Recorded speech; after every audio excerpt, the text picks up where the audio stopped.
পদত্যাগের বিনিময়ে আজকে আমরা আমাদের এই বাংলাদেশ পেয়েছিলাম।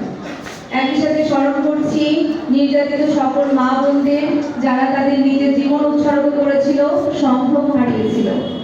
আরো স্মরণ করছি সকল বীর মুক্তিযোদ্ধা যারা শহীদ হয়েছিল, যাদের জন্য আজকে আমরা আপনাদের সামনে এই মঞ্চে উপবিষ্ট হয়েছি, যাদের জন্য আজকে আপনাদের সামনে কিছু কথা বলার সুযোগ পেয়েছি। আজকে অনেক বক্তা বলেছেন, এরপরে আমাদের মধ্যে আমাদের এমপি স্যারও বলবেন।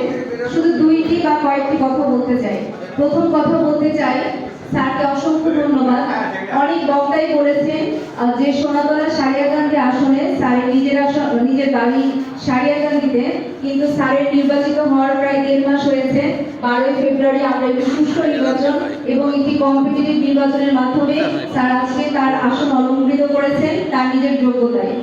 এবং এই 1.5 মাসে আমার যে অবজারভেশন বলি, যদি স্যারকে কখনো ফোন দেওয়া হয়, স্যার ইনস্ট্যান্টলি সেই কথাগুলো শোনেন এবং তিনি ইনস্ট্যান্টলি সমাধান দেওয়ার চেষ্টা করেন। এটা আমাদের একজন অফিসার হিসেবে একজন রাজনৈতিক নেতৃবৃন্দের সাথে কাজ করার, এটা আমাদের জন্য একটি পরম পাওয়া। স্যার আপনাকে অসংখ্য ধন্যবাদ জ্ঞাপন করতে চাই যে এই 1.5 মাস সময়ের মধ্যে